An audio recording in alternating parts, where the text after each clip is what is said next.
So, good afternoon and hello, everyone. My name is Brian Ellerman. I'm the founding director of Arizona Forge. Welcome to what used to be known as the Ask Me Anything and is now in 2022, the Forge Fireside. This last month, we had a special starting something new in the Old Pueblo ecosystem panel. Next month, and I say next month, it's actually next week, we will have Blake Johnson and Scott Cohen. They are University of Arizona alums and also co-founders of no venture capital unicorn exit Byte. And so they should be a really interesting conversation, both in their University of Arizona experience and also as unicorn co-founders and having been through selling their company for over $1 billion.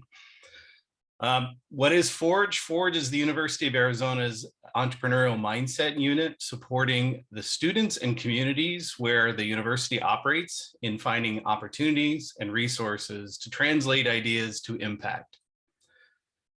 So I also want to mention at the conclusion of today's fireside, we have a special treat for those of you in attendance. So you got to show up to get it. Enter your name in the chat for a chance to win a donated $20 Whiskey Del Bach gift card. Sorry, Forge employees, you're not eligible. Sorry, I'll take you out for a drink sometime. So again, please enter your name in the chat and we will draw at the conclusion of this and let that lucky recipient know who they are. As always, we'll call it the Zoom etiquette rules. Please keep muted. We are recording. Ask any questions you have via the chat. I will do my best to get to them or work them into the questions that we've got today for the fireside chat. All right, that's enough of the housekeeping and other things. Let's get on to more fun things. So today's fireside is with Kent Cheeseman. He is the CEO of Hamilton Distillers Group. Thank you so much for joining us today, Kent. Thank you. Glad to be here. I know we provided your biography and some of the background in setting this up. But I thought maybe we could go through a little bit of some early history for you. Because one of the things we really try to underscore at Forge is everyone's journey is unique, and there isn't a story of having begun knowing exactly what it was you're going to do from the beginning, and that's how it all happened. I get the sense in reading your biography, Kent, that is very much true for you. Still on the journey. So could you tell us a little bit about where and what did you study, and did you aspire then to be a CEO? So I grew up in a family that had two World War II vets from both participated in D-Day. One was wounded at Omaha Beach, and had this sense of purpose to serve my country. It came from actually, other than their service, a really non-military background, but, we had the opportunity as a young man to visit all three of our federal academies and wound up choosing West Point, as my undergraduate. And I studied operations research with a minor in mechanical engineering. And then I, joined the Army directly out of that, was 5 years of active duty and was an armor officer. I was very mechanically inclined. Armor was the big thing in the 80s. I joined the military in 87 on the active duty roster. And that was the big buildup. And, we were fighting the Russian horde. Little did we know that the Russian horde would be coming back in such a way, and that we're pivoting back to what I was trained, was to stop them in Europe. And so, I had no aspirations at that time from a business perspective, thought, frankly, that I was going to serve, a long career in the military. Wound up serving in the first Gulf War. Got a little disillusioned, after that. Had a mentor of mine in the service said, hey, things are kind of, coming off the rails here a little bit in the military, a lot of changes going on. If you're going to get out now. And that's when I chose to, venture out and got into the business world. And I was very fortunate in my first job to get into commercial real estate, which was essentially like going to get an MBA, with LaSalle Partners, and kind of have gone through a number of industries, been very adaptable as I've gone forward, and through that corporate work, wound up realizing that working in an entrepreneurial environment and being a key executive for founders was really my forte. So if you equate, if anybody has a military background, I was the great executive officer to come in and really execute and make sure things got done. So you really were the doer. You were more focused on the execution and operation side of things, and that was yeah. So I understood from your biography, you ended up at a confectionery. Yes. Yeah. I'm quite curious about this particular stint, how it might have shaped your journey. Yeah, so a gentleman that became, really and still is, kind of my principal mentor, David Tacklett, and his business partner, Taz Murray, had two very different backgrounds. Taz is LDS from BYU. David's a, Catholic from Notre Dame undergrad. They met at Harvard Business School. They were classmates together. And David went off and was an M&A guy for Cargill, and was in the process of buying companies. And they were at the time, had done a couple of confectionery deals. And Taz's dad is a very famous entrepreneur in the Utah community. Had started a lot of business, had a military background like myself. He had done a full stint in the Air Force, and really pushed Taz towards this entrepreneurial thing. So they started accumulating companies that were in the confectionery world. First started with a couple in the Utah market, one in Salt Lake, and then the one I ran was down in Alpine.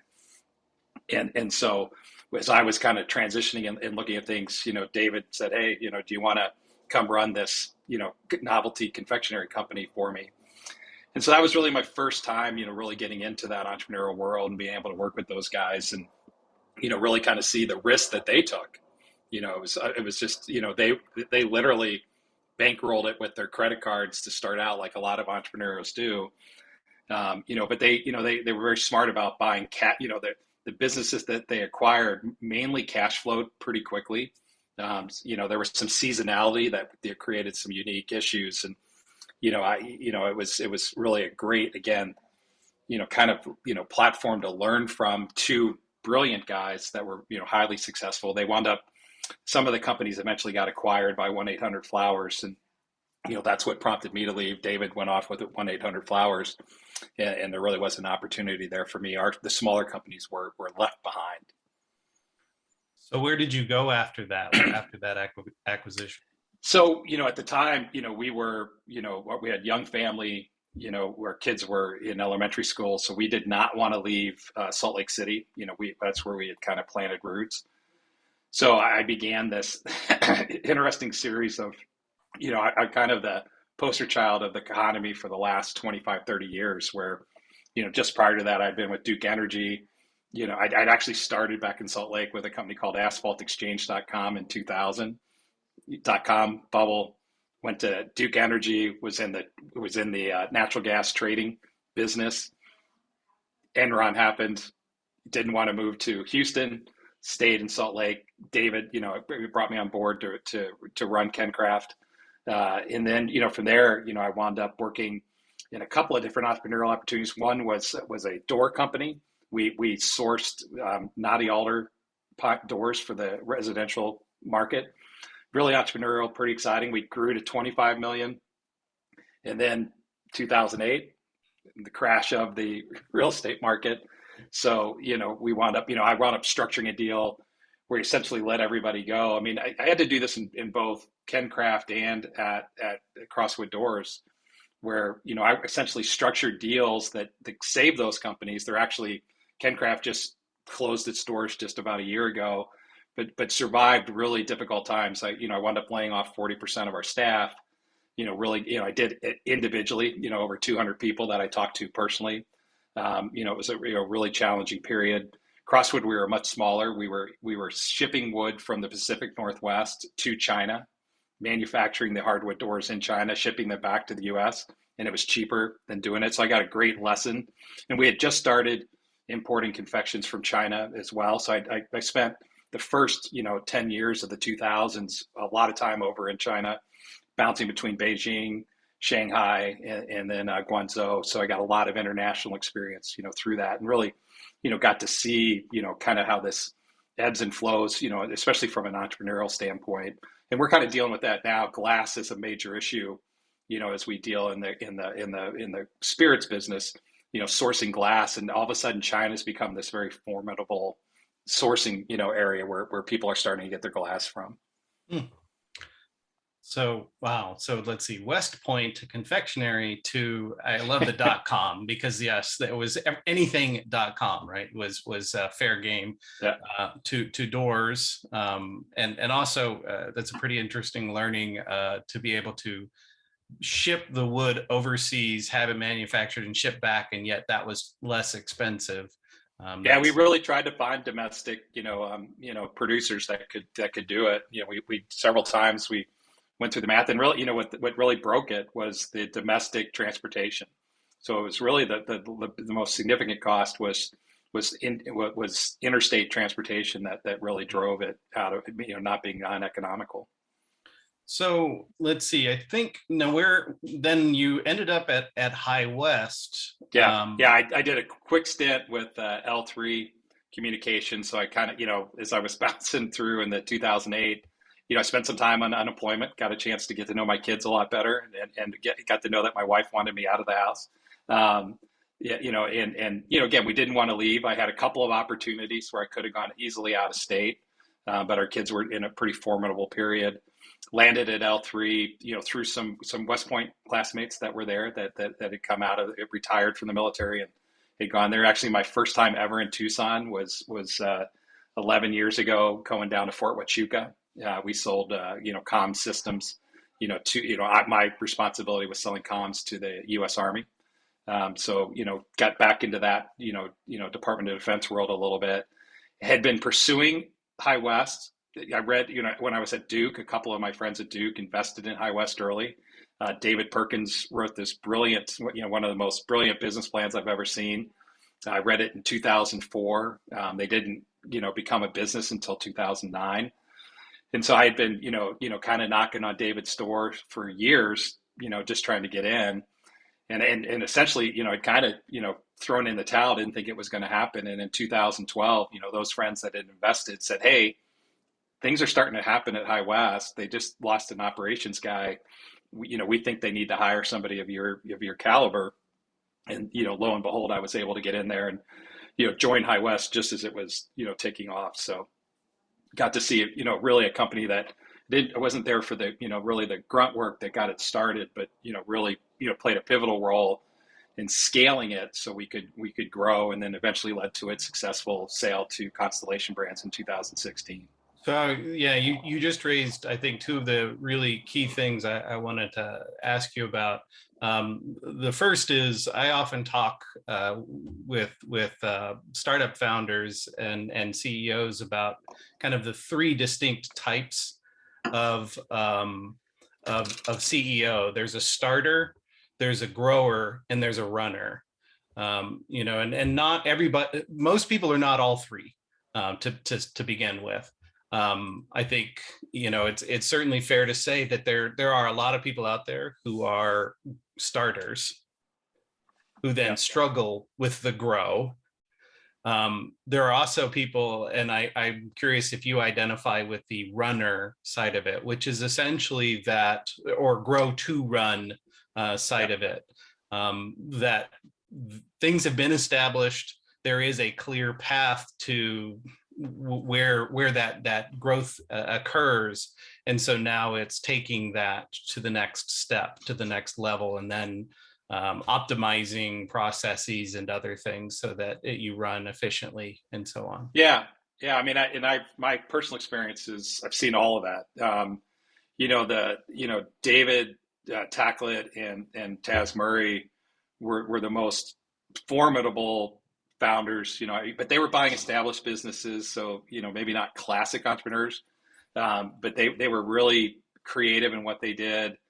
David was a brilliant finance guy. I mean, just the things that he had to do to stitch together new deals. They wound up buying Fannie Mae confections, out of Chicago, which is the C's of the West, out east and in the Midwest. And then they bought Harry London, and the structure of those deals, they were really famous for buying distressed businesses, and in that world, that consumer world, a lot of people got upside down on their inventory, their packaging inventory in the confectionery world, and so they were really good about finding those gems, cobbling them together, and really being able to do. It really had talent across the board, and those two were were like they were like a couple. I mean, they were married. I mean, they did a great job of communicating with one another. They were opposite ends of the spectrum in terms of personality and skill sets, and they did a great job of balancing those tasks, and doing the best, utilizing the best of what both of them were. So that was a really fascinating experience. High West, David Perkins, brilliant. I mean, one of the most brilliant human beings I've ever met. One of the most incredible blenders of whiskey, probably in the world.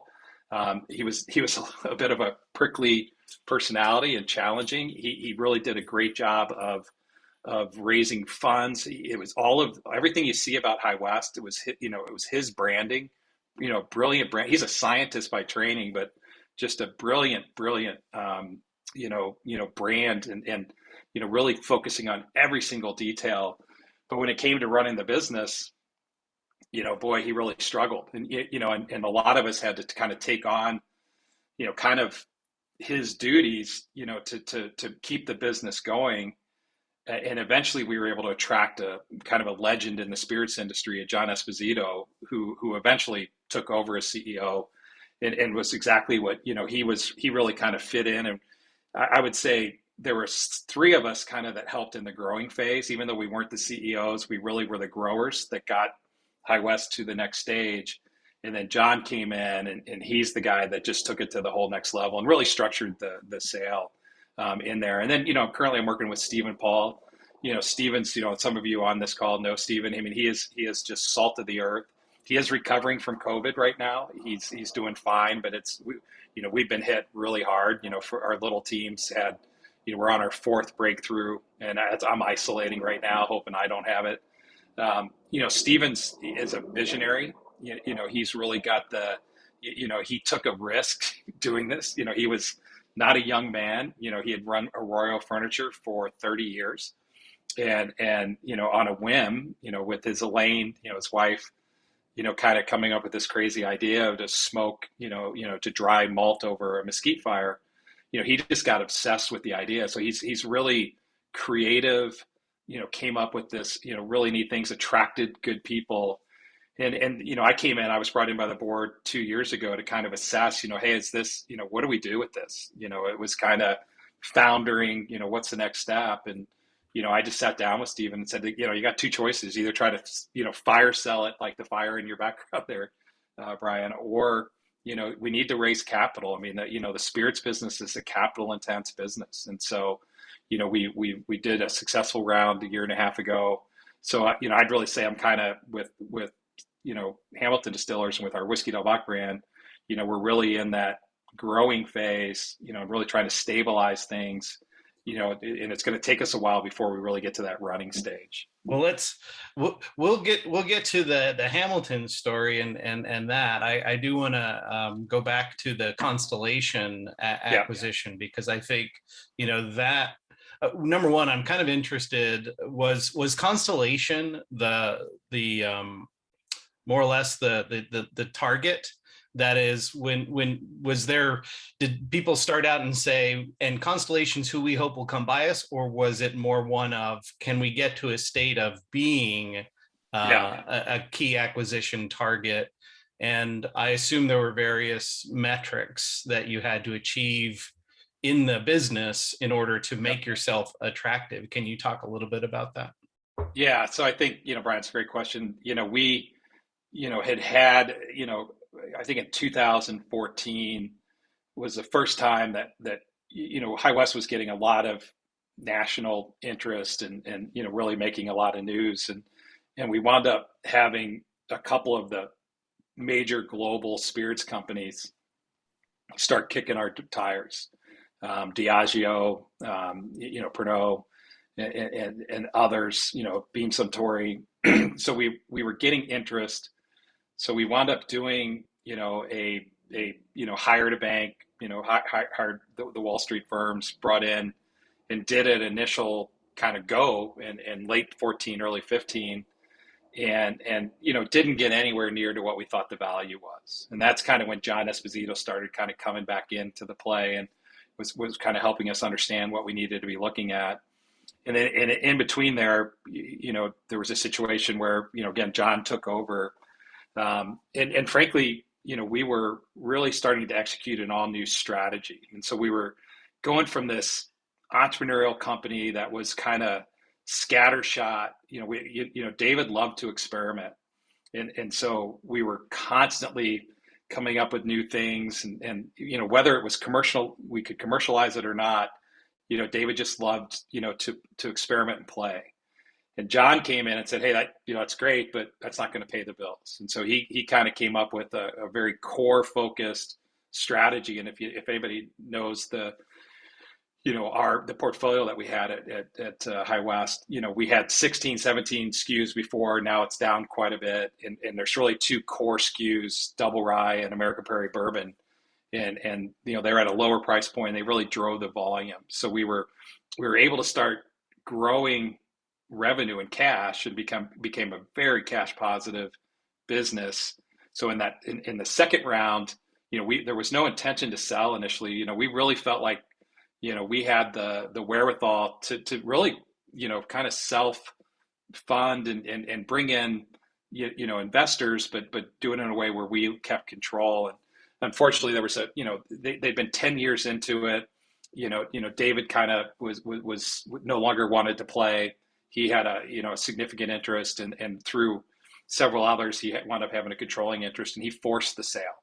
And we wound up getting a who's who of companies that came in. Again, a lot of the names I mentioned and others came in. Constellation was new to the game, and they were able to go into it. Frankly, a feeding frenzy, for High West. That it set the high water mark. And I was actually listening to a podcast yesterday.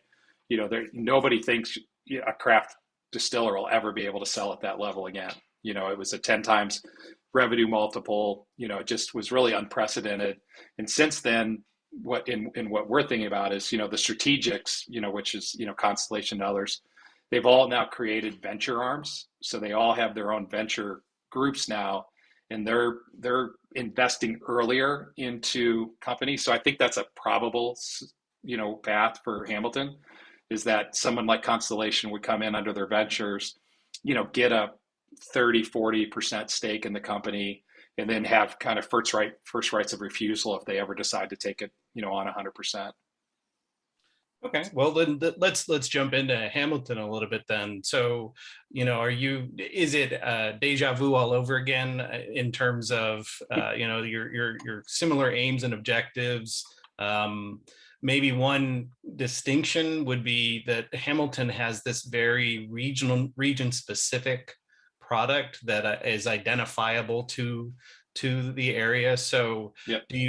Do you see challenges with growth outside of Arizona where maybe the concept is not as familiar, or is that actually where you see the greatest opportunities? Yeah, I think that, we've been really focused, on the last 2 years, and the pandemic kind of has forced this hand where we want to own Arizona. We were predominantly a Tucson-based company. And when I got here, 80% of our sales, probably 88% of our sales were in Arizona. Of that, 80+% of those were in Tucson. And so we've hired a number of staff up in the Phoenix market. We have 2 salespeople up there, and we just hired a head of marketing who lives up there.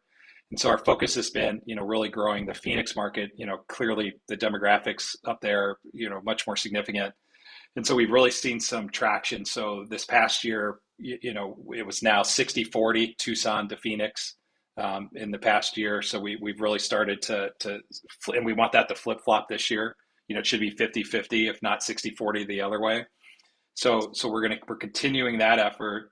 We're going to make a major push into Texas this year. We're going to start supporting, a push there. We think Texas is a, very logical next move for us. But we are distributed in 19 states around the country. So we've got a pretty significant presence in New York City and the surrounding tri-state area. We're in Kentucky. We just got a nice order out of Tennessee. So we've got small pockets in Oklahoma. We've got a little bit of a presence in California. That's going to be California is a tougher, nut to crack. There's some uniqueness to the spirits market in California that makes it more challenging. But we're starting to see some of the big retailers take interest in us, Total Wine and more. So we think through some strategic partnerships with Total Wine, Bevmo. Benny's picked us up in Illinois this past year, out of the blue, just because I think the snowbirds that come down. So we got into the Benny store throughout Chicago and there. So we think that we're going to really see growth. And this podcast that we were listening to yesterday, really talked about how hyper local spirits has become, like brew pubs.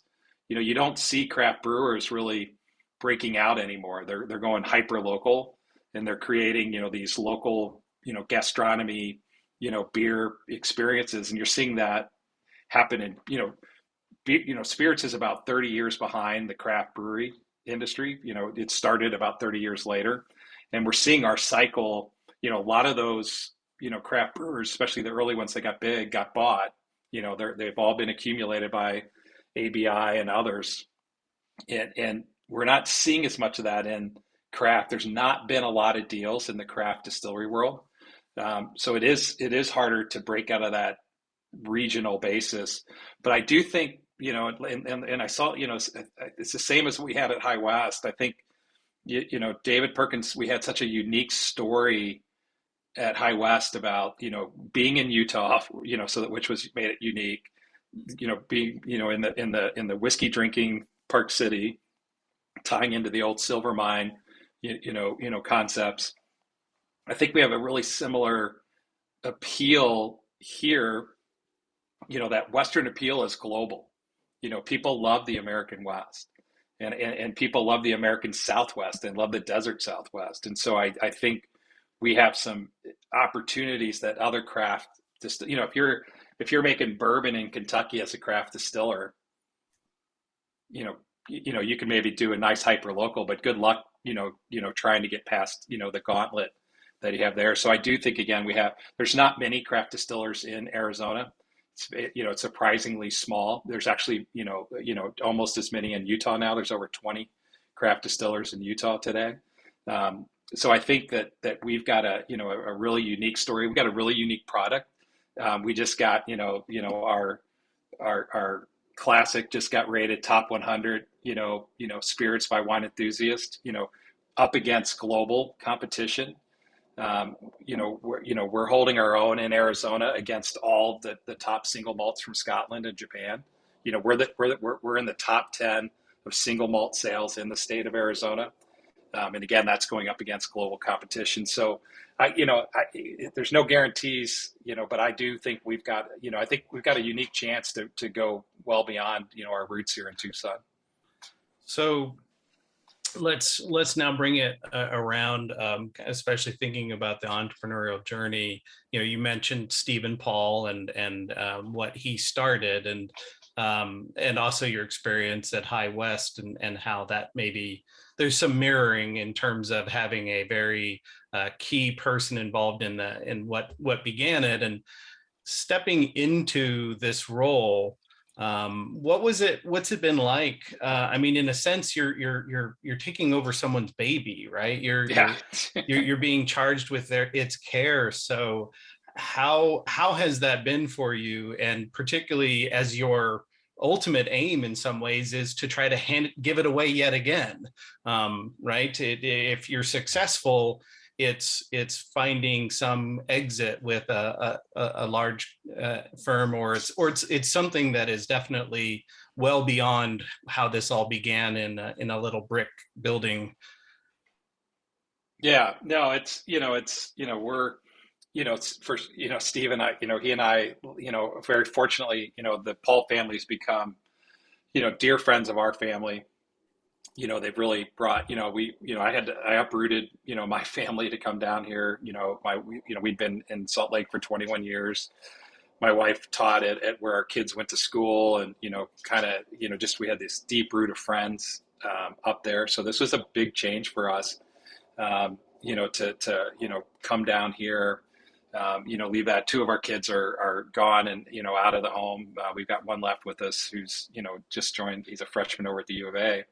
And so, Stephen and I have a great relationship, and along with his wife, Elaine, and his daughter, Amanda, who's his co-founder. So we talk all the time, and we had this conversation yesterday. We had it last week. This is hard for him. It's not, he didn't see it, beyond being a hobby. He never really pictured it really as a business.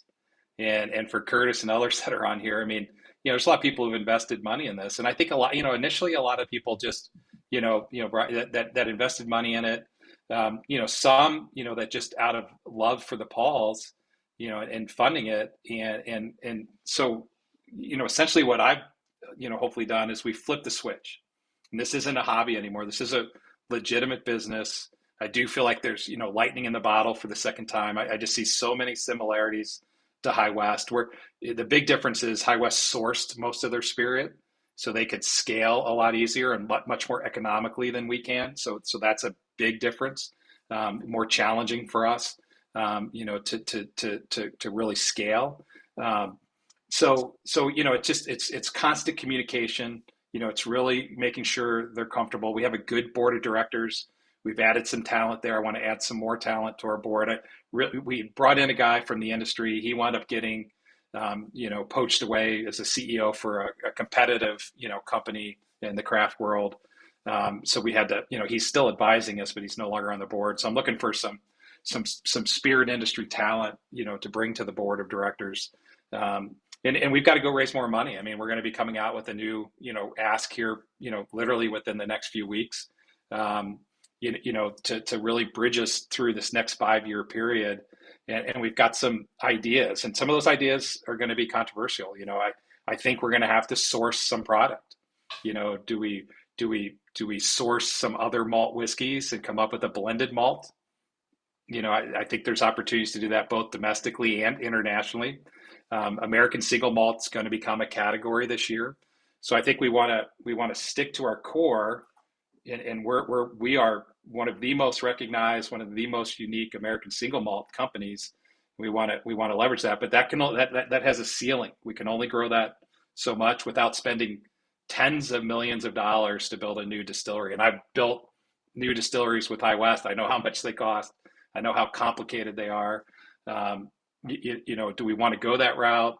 Where are we going to go there, or can we layer on some sourced optionality to the business to while we grow the core business? We can also bring on these other things that can really help us, start to cash flow, really start to drive volume, cash flow, and really kind of help start to self-fund some of this.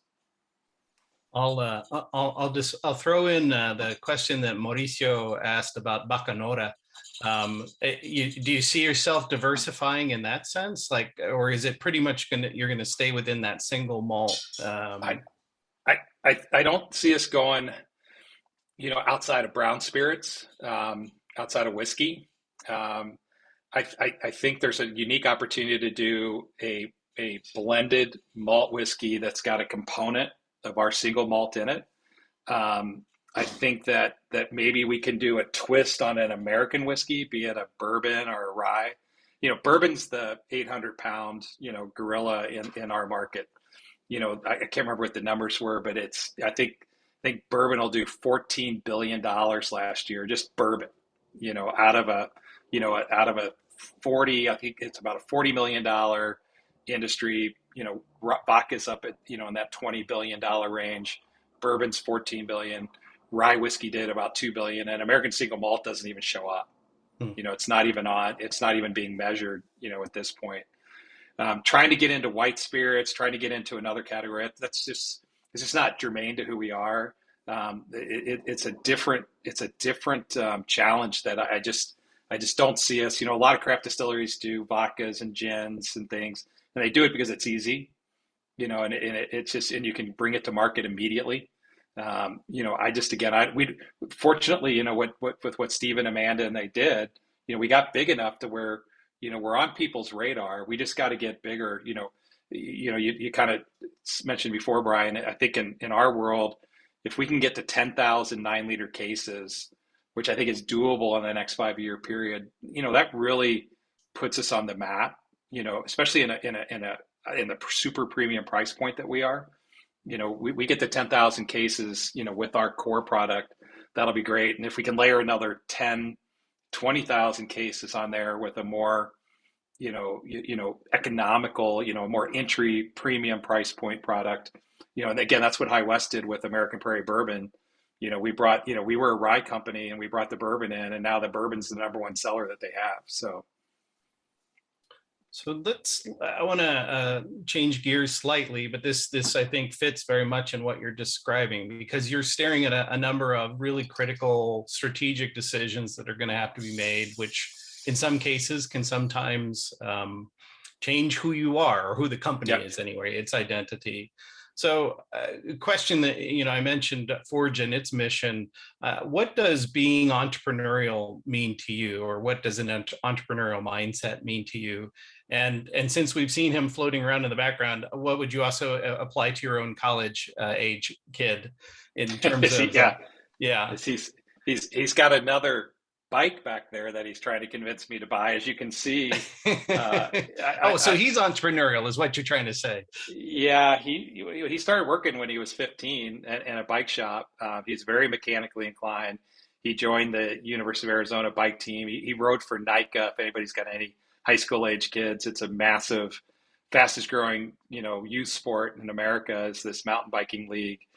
Utah had obviously a massive, you know, team, following. I think there's over, when he started, it was 2,000 riders. I think there's over 8,000 riders now in the sport, and it's a great, you know, sport for both men and women. You know, young, you know, they're really, Nike's doing a great job reaching out to young women and spirit, and I do think cycling, you know, it's a great, you know, kind of look at the entrepreneurial side. I mean, look at all the, you know, entrepreneurial bicycle shops that are out there, and in Tucson's, you know, a mecca for biking. So it was easy to convince Jack to come down, because he follows a lot of the pro riders down here, and it's just, you know, really taken to this cycling community, and you know, he was originally going to go to the University of Utah. You know, he had looked at a list several years ago about, you know, what are the best mountain bike schools. You know, there's really no college, you know, mountain bike sport, but most of the schools have clubs, and U of A happened to be on the top 10 list. You know, U of U was, I think, number one or right up at the top.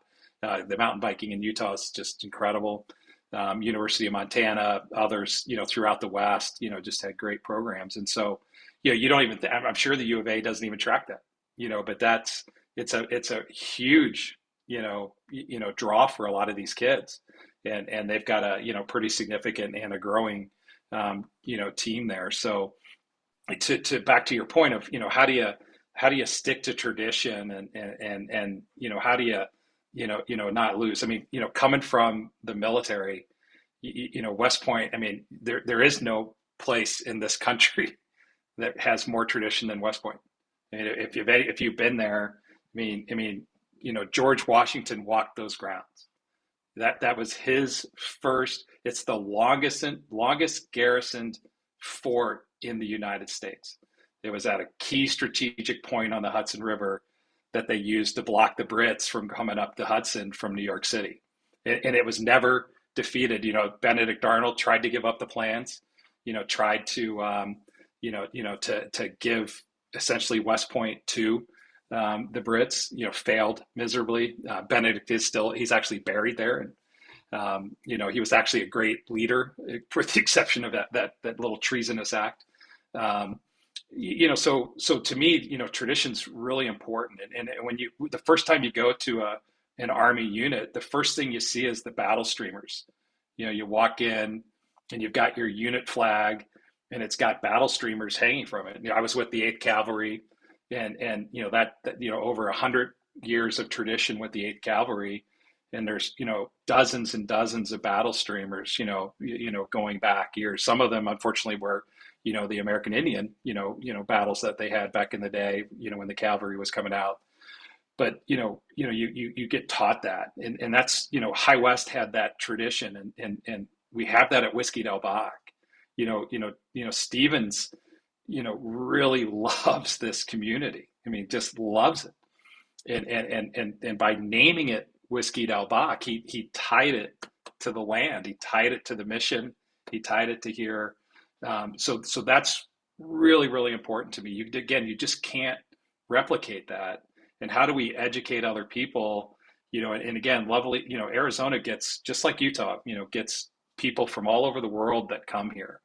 And so how do we introduce them to our, traditions and things that we have here, part of that being Whiskey Del Bach. And again, like we had at High West, they take it back with them and they pull you into their communities. So I think that's really going to be imperative to us. And again, the strategic decisions about line extensions and adding to it, we have to be really careful because it's easy to screw up, and we, and so, my job, is to make sure we don't do that. And Steven's the conscious, of the business. He's not, hyperactive in the day-to-day machinations of the business. He's focused mostly on the marketing and sales side, and he's an incredible ambassador for the brand. I mean, if you guys watch it, he does great interviews and, great. He's a great ambassador to the whole community. And so, we want to make sure we keep that and preserve it. And again, we've loved being in the community, and, we live right across from the university here. So Actually, I wanted to ask you a little bit, in the context both of being entrepreneurial, but also I think being a good community partner, being of and in the community. How do you see, I'm going to kind of put a couple parts in that. There's the sustainability side of things. There's a resilience aspect, and then there's a community aspect. And I'll tag on Elaine's question about the storytelling, because I think, the sense of place is what brings people, or what attracts them. I mean, you literally have, a landscape, a southwestern landscape on the labels of the bottles. So it's really telling people something. So can you talk a little bit about how sustainability, resilience, community, how do those factor into the decisions that you make and the way that you run the company? Yeah, I think that, that's, this, again, the story is so unique, and it's true. I mean, there's a lot of other companies out there that tell a story, and that they're not true. They're just marketing. Somebody made them up. And so one of the things that we're working towards, and again, this is where really Steven's focused, is how do we give back to the community? How do we engage with and be involved with the community? We're working towards, creating more sustainable practices, which is, I think, a big thing for, most companies today. But, how do we make sure we're when we look at, kind of packaging and raw materials, how do we get things that are recyclable, that we can, do things with? How do we start to manage and reduce water's, a big consumption, part that we have. So we're looking at, those things to be good stewards in our community, because, we're all dealing with the issues that are going on. That we've had alerts in the last 12 months, getting glass has become a real challenge. Getting, all the supply chain issues you hear out there are obviously very real for us. The climate change is having a real negative impact on agriculture. And so getting malted barley, this last year might have been the worst year for barley crop globally, because of, various factors, both drought, flood, and other things that are going in. And so you're seeing, real challenges, on that side. So we're really trying to find ways to source sustainable with good farming. Unfortunately, the barley we use can't be grown in Arizona. we'd love to get it, local, but it's just not. And sadly, we got it from the south, western part of Colorado. They're now giving it up. They just can't make it a sustainable crop anymore. So it's pushing further north that we're going to have to source it from. Um, so we're, really trying to be good stewards. And one of the things you'll see us start to do more as part of the storytelling is we are going to start, as we start to solidify some of these ideas, they will become part of our story and part of the community that we're doing, that we're out there in. We just we haven't advertised this, but we've been out doing a big collection for the Afghan refugees that have just recently moved to the Tucson community. Stephen's very involved with the native peoples, a couple of the different tribes, here locally that he does a lot for. And we're going to start trying to do more actively as a company, more, we don't have a lot of money. We're not, but it's time. It's helping them collect resources. We donated, hand sanitizer during the height of the pandemic, to the first responders and to the communities here. Well, and so speaking of the pandemic, you mentioned that you guys have been struggling, and been deeply affected. I mean, we're on, 2 years in. Resilience is a topic I mentioned, and I often people think of it in terms of natural resources, but we also like to look at organizational resilience. How have you weathered that storm, and what's the how were you, has this taught you lessons, or have you made changes as a result, in order to be more resilient as an organization? Yeah, it's a great, Brian, it's great. Again, in the military, given our mission, you don't know when somebody's going to go down, and it's got to be the next person has to step up. And one of the reasons why, the American military has been so successful is that, every soldier in the Army knows the mission. Hey, it's take that hill. And so if the newest private is the last person standing, but they know, hey, I can go take that hill, they know the mission and they go take the hill. And so that's been, embedded in me. I grew up in team sports. I believe, to me, my greatest strength is attracting talent and retaining talent. So we've built a really talented team at Whiskey Del Bach. I mean, we added so much talent in 2021. So we took advantage of the opportunities that the pandemic presented, and we wound up bringing in, really strong, intelligent, resilient people. And you can see from my career, adaptability is a key thing. You have to be able to pivot. You can't get so fixated on a solution being the right solution. And I'm a delegator. Rarely do I have the right answer, or the only answer. So I really, I'm always mesmerized by the talent. If you bring in good talent, they're going to shock you pleasantly all the time. And so, that team that we've been able to create, it's really taking us in paths and directions that are very exciting, and we let them be who they are. We have a really eclectic group. I mean, it's whiskey, so it should be fun. It should be enjoyable, and we do try to have, try to let people be who they are. I'm always, a saying I've always had is, I love the character, the character of our characters, and to really let them, shine through. And so, and this, Tucson, like a lot of community, this is a unique community. And so there's, kind of like Austin, Texas and other places, there's a quirkiness and then it's centricities here that are unique, and we need to take advantage of that. And it's also helped us, we brought in a new head distiller, and we were able to attract he and his wife to move out from Maryland because they fit in. This is a better community for them, and we played on that, and they saw it, and they adapted. So, you got to make sure the people you are bringing in are going to be good fits to your culture, to what you're trying to achieve. And again, the pandemic is, and we're supposed to be in Texas right now, chasing new deals in Texas, and they shut the whole, the distributor, is doing no in-market work until April. So, it continues to wreak havoc on the on-prem, restaurants and bars. A lot of us know, folks that, our favorite restaurants and bars are gone, are certainly a pared back. I'm hopeful that this is hopefully the last major wave, and we'll see what happens, and we'll kind of go from there. So you talked about attracting the best employees and making it a rewarding work environment. All taking Dr. Sutton's question about the quality of work life, and what kinds of ways does Hamilton work to support its employees, ensure that they're incentivized, rewarded.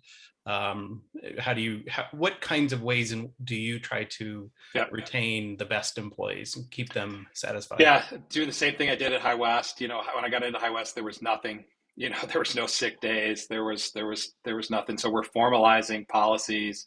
We've created our holiday policy, our sick policy. We're starting to grant certain key employees stock grants to make them owners, to make them part of the team. We've implemented bonus structure, so we're for some of the, again, key employees, they've got some at risk opportunities to really perform and do things. And again, we try to just keep an atmosphere. It's not always monetary. What you can do. It's just do you respect people? Do you listen to people? Do you value their input? Do you call them out in a positive? I'm a firm believer that you reward in public and you punish in private. So I really try to teach my teams to do that. I've had a lot of issues where I've been around people who just don't have that correct philosophy. And I think that's going to be really detrimental to a team, and especially a small team. It doesn't take more than one or two bad apples to really ruin it. We had a significantly bad apple within Whiskey Del Bach that I had to, I've had to let one person go, and she really was, dragging the team down. And so you've got to be able to make those difficult decisions if they're appropriate, out there. And again, just making sure, we've really increased our pay. So we're above market. In terms of, we're well above the, the $15 mins that you're starting to see out there. So we've got attractive, base compensation structure. We put in a healthcare program that didn't exist before. So. Well, we're just about out of time. I did want to ask you. You and I had a chance to talk previously about sort of the open-ended journey. What advice, and you have a personal example, but what kind of advice would you give, particularly to first and second year students entering, say, the University of Arizona, based on the journey that you yourself have had? Yeah, I think just, I'm almost 60 and I'm still trying to figure out what I'm going to do. Be curious, be open-minded. I would have never, you asked before, did I, aspire to be a CEO? I didn't. I have natural leadership skills. I have things that kind of maybe lended themselves to certain things, but that wasn't, I wanted to be in things that excited me, that gave me purpose to get up in the day. So our son, got into environmental sciences. It wasn't really his first choice, but man, he's loving it. So it's just, again, be open-minded to what as I'm sure most of you, everybody here knows, a lot of folks change their majors, change their course of direction. What you're doing today, especially as a 18, 19, 20-year-old, is not locking you into your future. And this world is changing so fast. And for those of us that have gray hair in here, I mean, we remember a time when these didn't exist, when they weren't tied at our hip. We remember, nobody could get in touch with you. We remember our parents letting us go out and play and not looking for us until 10, 12 hours later. So things are going to change even more and more drastically. Technology is incredible. Be be curious, be reading. I'm always reading. Read outside of your interest. Make sure you're in there. Don't get locked in. I think a lot of tunnel vision today in today's world. People are locked into the same news program. They're locked into the same papers. Broaden your horizons. Travel the world. I mean, I've been all over the world. There are beautiful people everywhere in the world, and they have the same basic interests that we do. They want to raise successful kids. They want to live in clean air. They want to do things that are giving back to society. So I think that's really the most important things you can do. Fantastic. Well, thank you so much, Kent. Those are great words to end on as far as our talk today. I do want to let Elaine know that she is the recipient of, will be the recipient of our $20 gift card. All right. Elaine will be in touch by email to get your details and get you your card. So congratulations to you. And it would only be fitting to have a dram of whiskey Del Bach. Yeah, so I'm gonna pour the this was what Steven started with classic. This is what he literally was doing, not quite legally, in the back of his wood shop. So I've got myself a little very nice Arizona. And this is Father's Classic. So this is classic. It's just called classic, and it was the original mash bill so Steven taught himself to floor malt and how to distill in the back of his wood shop, and then he and Nathan Thompson Avellino wound up creating this blend. And this was really this blend was, the mash bill was kind of targeted to be like a 12-year-old Macallan, was kind of the target profile that they shot toward. So Steven really played off the traditions of how they make Scotch in Scotland with the twist of Arizona. And then Dorado is just a variant of this that has got the smoke finished, the mesquite smoke finished malt. So and I have a Father's Classic. Oh, do you? So you've got so you just got from the new father's daughter duo. That's right. So that was a fun little collaboration where Amanda and Steven competed against each other. So I believe Steven's was the Dorado, so that's the smoky. So cheers to everybody. Well, thank you. And thank you everyone for joining us today. There we go, Curtis. Welcome back from the trails.